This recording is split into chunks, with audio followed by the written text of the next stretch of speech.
আজি অসমত সৃষ্টি হ'ব এক ইতিহাসৰ। স্বাধীনতাৰ পিছত প্ৰথমবাৰৰ বাবে ৰাজধানীৰ বাহিৰত অনুষ্ঠিত হ'ব বাজেট অধিৱেশন। ইয়াৰ বাবে ইতিমধ্যে প্ৰায় সকলো প্ৰস্তুতি সম্পন্ন হৈছে। 2025 আৰু 26 বৰ্ষৰ বাজেট অধিৱেশনৰ বাবে সাজু কৰি তোলা হৈছে কোকৰাঝাৰৰ BTC সচিবালয়।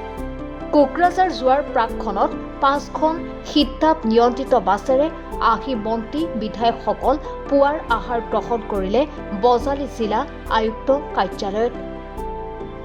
পাটাচাৰকুছি সমষ্টিৰ বিধায়ক তথা জ্যেষ্ঠ কেবিনেট মন্ত্ৰী ৰঞ্জিত কুমাৰ দাসৰ লগতে ভৱানীপুৰ সমষ্টিৰ বিধায়ক ফণীধৰ তালুকদাৰে মন্ত্ৰী বিধায়কসকলক আদৰিলে বজালী জিলা আয়ুক্তৰ কাৰ্যালয়ত।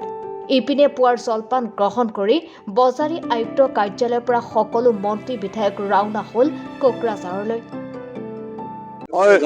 আমাৰ মাননীয় অসম বিধানসভাৰ অধ্যক্ষ আমাৰ বিশ্বজিৎ দৈমাৰী ডাঙৰীয়াৰ যি নেতৃত্বত আমাৰ অসম বিধানসভা চলি আছে আৰু এইখিনি অসম বিধানসভা চলি থাকোঁতে মাজতে এবাৰ আলোচনা হৈছিলে যে কেবিনেট যেনেকুৱাকৈ বিভিন্ন ঠাইত স্থানত ইতিমধ্যে মুখ্যমন্ত্ৰী ডাঙৰীয়াই অনুষ্ঠিত কৰি আহিছে, গতিকে এই বিধানসভা এবাৰ পাতিব পাৰে নে নোৱাৰে সেই বিষয় লৈ পেলাই অধ্যক্ষ ডাঙৰীয়াই মুখ্যমন্ত্ৰী ডাঙৰীয়াৰ লগত যেতিয়া আলোচনা কৰিছিলে তেতিয়া মুখ্যমন্ত্ৰী ডক্টৰ হিমন্ত বিশ্ব শৰ্মা ডাঙৰীয়াই এইটো সন্মতি প্ৰকাশ কৰিছিলে।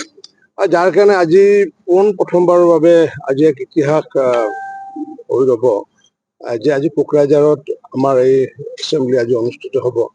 আৰু এই এছেম্বলি যি গতানুগতিকভাৱে যেনেকুৱাকৈ অসম বিধানসভাৰ গুৱাহাটীত যেনেকুৱাকৈ হয় তেনেকুৱাকৈ তাত হ'ব। কিন্তু মোৰ বাবে বা আমাৰ বজালীবাসীৰ বাবে এইটো পৰম সৌভাগ্য যে আজি একেদিনে সমগ্ৰ আমাৰ মাননীয় অধ্যক্ষই হওক বা মুখ্যমন্ত্ৰী হওক বা আমাৰ বিধায়ক মন্ত্ৰীসকলে হওক আজি বজালীত পদাৰ্পণ কৰিব, এই পবিত্ৰ ভূমিত পদাৰ্পণ কৰিব। যাৰ কাৰণে মই মাননীয় মুখ্যমন্ত্ৰীকে আদি কৰি অধ্যক্ষকে আদি কৰি সমূহ মন্ত্ৰী আৰু বিধায়কসকলক মই বজালীৰ কৰি পেলাই মই তেওঁলোকক স্বাগতম জনাইছো। আৰু তেওঁলোকে যোৱাৰ সময়ত যিহেতু ৰাতিপুৱা তেওঁলোকে 6 বজাত যিহেতু ওলাইছে, যোৱাৰ সময়ত ইয়াতে কিছু আহাৰ গ্ৰহণ কৰিব আৰু আহাৰ গ্ৰহণ কৰাৰ পিছত 12 বজাত যেতিয়া আমি গৈ পেলাই কোকৰাঝাৰ পাম, আমি একেলগে বাছেৰে যাম। আৰু কোকৰাঝাৰ পোৱাৰ পিছত তাত বিধানসভাৰ কাৰ্যসূচী আমাৰ চলোৱাৰ পিছত যিবোৰ আমাৰ গতানুগতিক যেনেকুৱা থাকে তেনেকুৱাই আমাৰ বিধানসভা চলিব। আৰু সন্ধিয়াৰ ভাগত বিধানসভা শেষ হ'ব আৰু বিধানসভা শেষ হোৱাৰ পিছত আমি সকলোৱে পুনৰ গুৱাহাটীলৈ ঘূৰি যাম। ঘূৰি যোৱাৰ সময়ত ইয়াতে নিশাৰ আহাৰ গ্ৰহণ কৰিব আৰু তেতিয়া মাননীয় মুখ্যমন্ত্ৰী ডাঙৰীয়া তেতিয়া সংগ দিব। কাৰণ কি মুখ্যমন্ত্ৰী ডাঙৰীয়া ইতিমধ্যে যোৱাকালিয়ে তেওঁ ইতিমধ্যে কোকৰাঝাৰত গৈ উপস্থিত হৈছে।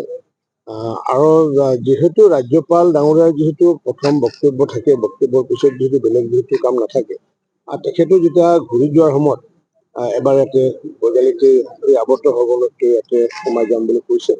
এনেকুৱাকৈ মই ভাবো যে একেদিনাই মাননীয় ৰাজ্যপাল, মাননীয় অধ্যক্ষ, মাননীয় মুখ্যমন্ত্ৰীকে আদি কৰি মন্ত্ৰী পৰিষদৰ সমূহ সদস্যসকল আৰু বিধায়কসকলে একেদিনাই এখন ঠাইত অহাটো এইটো প্ৰথম ঘটনা হ'ব মই ভাবো। যাৰ কাৰণে এইটো কোকৰাঝাৰত যেনেকুৱাকৈ এটা ইতিহাস সৃষ্টি হ'ব, ঠিক তেনেকুৱাকৈ বজালীতো এটা ইতিহাস সৃষ্টি হ'ব। গতিকে আমি বজালীবাসীয়ে পৰম সৌভাগ্য যে আমি একেলগে আজি তেওঁলোকক আমি যিহেতু কিছুদিন আগতে আমাৰ অসম সাহিত্য অনুষ্ঠিত হৈ গৈছে আৰু আপ্যায়নৰ ক্ষেত্ৰত আমাৰ বজালীৰ এটা সুনাম এটা আছে বা বৰপেটাৰ এটা সুনাম এটা আছে। ঠিক তেনেকুৱাকৈ আজি আমিও তেওঁলোকক আমি আপ্যায়ন কৰাৰ কাৰণে আমি উঠিছো। প্ৰথমবাৰৰ বাবে হৈছে এটা স্মৰণীয় দিন, আমাৰ কাৰণে ঐতিহাসিক দিন। অশান্তৰ্য্যৰ বড়ো এলেকাত আজি বিধানসভাৰ অধিৱেশন অনুষ্ঠিত হ'ব। এতিয়া মই আলোচনাৰ বিষয়বিলাক আৰু এতিয়া নাপাতো, আমি গৈ আছো। কিবা আলোচনা হ'ব দাদা আজি? আপোনালোকে সকলোৱে গমেই পাব মেডিয়াটো। আৰু কালি যি সভা কালি খুব ভাল হৈছে, কালি মাননীয় মুখ্যমন্ত্ৰীৰ অধ্যক্ষতাত অসম চুক্তিৰ 6 নম্বৰ দফা ৰূপায়ণৰ সম্পৰ্কত বিপ্লৱ শৰ্মা কমিটিৰ যি প্ৰতিবেদন আছিলে তাৰ ওপৰত বিস্তৃতভাৱে আলোচনা হৈছে 38টা ৰিকমেণ্ডেশ্যনৰ ওপৰত। আৰু আপোনালোকে আজি গম পাইছে যে বহুখিনি অসম চৰকাৰে নিৰ্দিষ্ট সময়সীমাৰ ভিতৰত কৰিবলৈ সিদ্ধান্ত লৈছে। মাননীয় মুখ্যমন্ত্ৰী ডাঙৰীয়াক ধন্যবাদ জনাইছোঁ, আছুকো ধন্যবাদ জনাইছোঁ অসম চুক্তি ৰূপায়ণ বিভাগৰ মন্ত্ৰী হিচাপে। নিশ্চিতভাৱে দেশৰ প্ৰধানমন্ত্ৰী নৰেন্দ্ৰ মোদী ডাঙৰীয়াৰ সবল পদক্ষেপ, অমিত শ্বাহজীৰ শক্তিশালী পদক্ষেপৰ বাবে আজি বড়োলেণ্ডত সম্পূৰ্ণভাৱে শান্তি বিৰাজমান আৰু যাৰ কাৰণে আজি আমি সম্পূৰ্ণভাৱে পলিউশ্যনমুক্ত বাছৰ যোগেদি আজি বড়োলেণ্ডলৈ যাত্ৰা কৰিছোঁ। প্ৰথম এই অধিৱেশন প্ৰথম দিনাখনে আমি সকলোৱে একেলগতে গৈছোঁ। নিশ্চিতভাৱে এই যাত্ৰাৰ যিহেতু তাত স্বাস্থ্য অনুসূচী সম্পৰ্কত আলোচনা হ'ব, চাহ বাগানীয়া সম্পৰ্কত কিবা নতুন আপোনাৰ প্ৰস্তাৱ থাকিব? নাই, আজি তেনেধৰণৰ প্ৰস্তাৱ নহয়। আজি আচলতে প্ৰথম অধিৱেশন, গতিকে প্ৰাৰম্ভিকভাৱে কাম কাজখিনিহে হ'ব। আজি বহুত কথা কিবা আলোচনা হ'ব তেনেকৈ মই নাভাবোঁ। কিন্তু এটাই কথা আছে, শান্তি প্ৰগতি আৰু উন্নতিৰ বাবে আদৰণি জনাই ভালকৈ। আৰু আজিৰ দিনটো এটা ঐতিহাসিক দিন। আমি কোকৰাঝাৰলৈ আহিছোঁ বিধানসভা অধিৱেশনৰ কাৰণে। আশা কৰিছোঁ যে গোটেই গণতন্ত্ৰ শক্তিশালী কৰাত ই এটা ভাল এটা মেছেজ গৈছে। কাৰণ আপোনালোকে দেখিছে এটা সময়ত কোকৰাঝাৰৰ পৰিৱেশ কেনেকুৱা আছিল, অশান্ত জৰ্জৰিত অঞ্চল, কিন্তু আজি তাত সেই শান্তি পৰিৱেশ ঘূৰাই আহিছে। লগতে গণতান্ত্ৰিকভাৱে যিটো শক্তিশালী আমি মন্দিৰ বুলি গণতন্ত্ৰ মন্দিৰ, সেই বিধানসভাখনে আজি তাত হ'বলৈ গৈ আছে। গতিকে আমি আশা কৰিছোঁ যে ইয়ে মানে গোটেই ভাৰতবৰ্ষত এটা মানে মেছেজ যাব যে গণতন্ত্ৰ শক্তিশালী কেনেধৰণে হয়। বাজেট ভাল বাজেট পাব আপোনালোকে। বাছ যাত্ৰা অভিজ্ঞতা 2 ঘণ্টাৰ সন্দৰ্ভত কি ক'ব? আজি বহুত দিনৰ মূৰত হয়তো বাছত আহিছে। হয়, বাছ যাত্ৰা আচলতে এটা মানে চিম্বলিক বাছ যাত্ৰা। এই যাত্ৰা আচলতে গণতন্ত্ৰ শক্তিশালী কৰা যাত্ৰা। আজি এটা ভাল লগা দিন আমাৰ কাৰণে যে আমাৰ যি বাজেট অধিৱেশন তাৰ প্ৰথমটো দিন কোকৰাঝাৰত লোৱা হৈছে।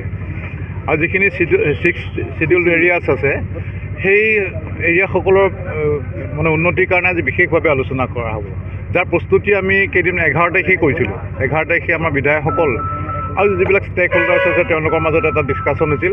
তাত আমি কথা পাতিছিলোঁ যে কি কথাবিলাক আমি উত্থাপন আজি বিধানসভাত কৰিম। সেইকাৰণে খুব ভাল লগা দিন, ভাল লাগিছে খুব। আপোনাৰ আমি সকলোবোৰ বিধায়ক এইবাৰ বাছেৰে বিধানসভাৰ পৰা আহিছোঁ, গুৱাহাটীৰ পৰা, আৰু কোকৰাঝাৰত আমি বাছেৰে যাম। আৰু আহোঁতে ৰাতি আমি ইয়াত লাঞ্চ কৰিম। এতিয়া ব্ৰেকফাষ্টত কি আছে? ব্ৰেকফাষ্টত গোটেইখিনি আছে, ব্ৰেড আছে, ৰুটি আছে, পুৰি আছে, ঘুগুনি আছে, যিখিনি আমাৰ খিলঞ্জীয়া খাদ্য গোটেইখিনি আজি গোটেই মন্ত্ৰী আৰু বিধায়কসকল বৰজালিলৈ আহিল। হয়। গতিকে আপুনি বৰজালিৰে সেইকাৰণে আমাৰ বৰজালি কেনেধৰণে আদৰণি জনাব? আমি দুজনেই বৰজালি বিধায়ক, বিধায়ক মন্ত্ৰী আৰু মই বিধায়ক, আৰু দুজনৰ মাজত উখল মাখল, কাৰণ গোটেই আমাৰ কলিগখিনি, গোটেই সতীৰ্থ বিধায়কখিনি, মন্ত্ৰীখিনি, স্পীকাৰ আমাৰ ইয়াত আহি অলপ সময় জিৰাব, তেওঁলোকে লাঞ্চ কৰিব, ব্ৰেকফাষ্ট কৰিব। গতিকে আমি কালি পৰহিৰ পৰা তেওঁলোকক আদৰৰ কাৰণে লাগি আছোঁ। আৰু সেই তেওঁলোকক আমি এখন সমান গামোচাৰে, মৰমৰ গামোচাৰে তেওঁলোকক সম্ভাষণ জনাম। আৰু মাননীয় আমাৰ মন্ত্ৰী ৰঞ্জিত দাসদেৱক এখন আৰু এতিয়া আৰু এখন কিতাপেৰে তেওঁলোকক আদৰণি জনাম। বজালিৰ পৰা সঞ্জীৱ দাসৰ ৰিপৰ্ট, এনি ভাৰত 24।